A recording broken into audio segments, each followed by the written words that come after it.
Roller coasters, am I right? Yeah, no, I'm feeling like shit. Part of it is because, remember that therapy thing I talked to you about? Like how I, was able to tell someone about, like, stuff I've never been able to talk about, right? Like, they were asking me all that stuff to see if I was eligible for free cognitive behavioral therapy. And I was like, really, really hoping that would help me just change the way I think for the better. And they said they'd call me back if I was accepted, and I was pretty sure I was like the right candidate, and I still think I am. But here's the thing: when they asked certain questions like, "Do you have suicidal thoughts, and how often, and what are they?" If you're honest with them, and not just them, like any other therapy group such as BetterHelp, right?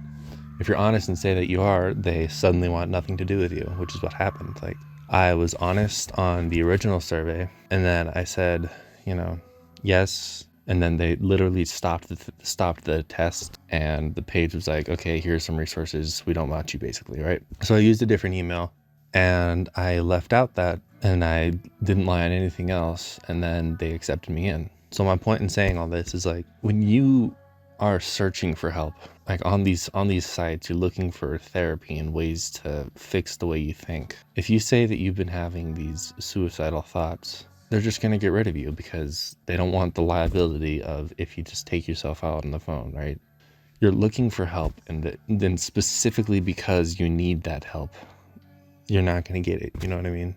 I guess that's got me down because I was really hoping I was going to have some way of helping things, but I have to try other methods, which is okay, I guess. I could already tell that was going to work. Like, half of therapy is like, you have to believe in the process. You have to really want it. And I did. It's just because I was too honest, they were like, oh, we don't need you. And I know it's like, it is just that because of, what I mentioned before with BetterHelp.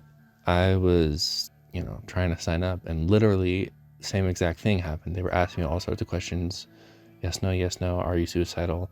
Click yes. They end it and force you to go to hotlines. It's like they're not asking if you're suicidal. They're asking if you have suicidal thoughts. And there's a difference between that. And they equate them exactly the same. It's like, no, that's not the same. When you try and look for help and they don't want you because you need the help, there's nothing more discouraging. And then, like, because they were like, you're not right for this study or whatever, it caused me to sort of go down the path again. Why am I this way? Why can't I feel better? Why is it just an endless thing of some ups and infinite downs? And it's not so much a what did I do to deserve this? It's I know I deserve this, but why? And I started thinking, like, just random thoughts, I guess, that's always kind of in the back of my mind, but gets amplified when I'm like in this state of mind. I don't know, I just started feeling really fucking lonely, and I was like thinking that I haven't been in any sort of relationship for more than 2 years, I think. I don't know what to do at this point. It's so easy to just go down that path, and then it's just like immediately back to the thing. It's like the only thing keeping me here is that I don't want mainly my sister to feel bad, or really any of my family, but mainly my sister and my dad. I have all the proof that I have no reason. Like, I just shouldn't be here, right? But if I'm not, then they're going to be sad. That alone keeps me here. But it's like slowly getting to a point where I can see myself not caring. And, about the lonely thing, right? The way I feel lonely is I don't know, I want a person that loves me unconditionally, right? And I don't think that person exists. Like, loves me for my flaws, my good parts, like all of it, not just conditionally where, like, if I fuck up or if I'm in a bad mood or if, like, I don't know, I say something they don't like, because I'm not this perfect person, but I'm not the worst person either, and people expect perfection over all else. Like, if you're just in a head fog day, most people are gonna just automatically think you're an odd person and then just slowly push you away to the point where you're just not, you're not with them anymore, right? And I want someone that's just, it's okay with my flaws, So frankly, I've given up on that at this point because they don't exist. And that's okay. Anyone who would be in a relationship with me would be cursed, for sure. As in, I am the curse, not like I'm going to do witchcraft on them. With someone that's just like everlastingly just further and further down the pit with less and less ups, there's no possible way that I could be genuinely cared for, cared about. I say cared for. I speak in a way that people aren't going to understand, but it's fine, I guess. I don't know. I always try to think like, I have a few things going for me right now. Mainly that car I just got and this YouTube channel. It's like even though I'm not getting it out to anyone, I'm getting it out, if that makes sense. Like even if it's just to the void, it's at least leaving in some capacity. Like even if I'm talking to no one, I'm still talking about it.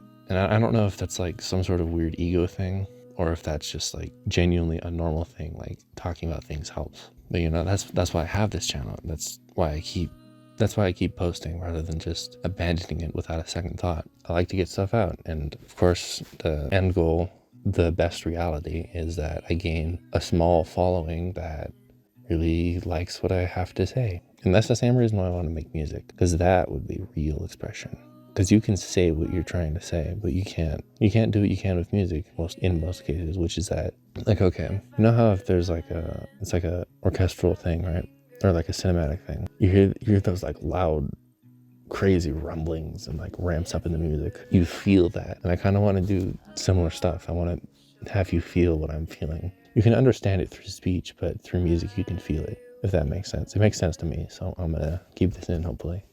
Best case scenario. My mind's telling me that I should say whatever I think is the best case scenario. Not what I think is possible, but what I think is the absolute ideal outcome to all this. I don't know what that would be, but certainly part of that would be that I don't feel depressed at all. There has to be ways of training your brain out of it, which is why I was so interested in the cognitive behavioral therapy. It was like exactly what I thought I needed. I don't know. Ideal outcome.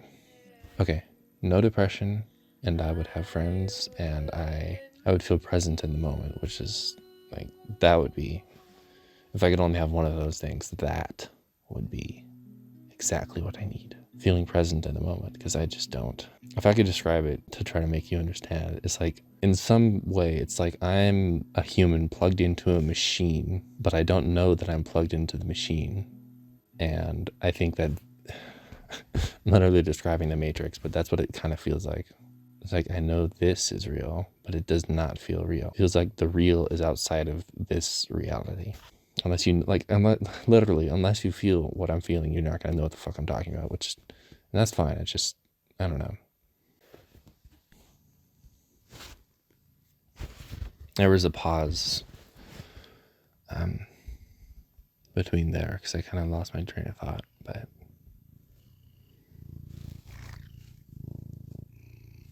hey, creeps.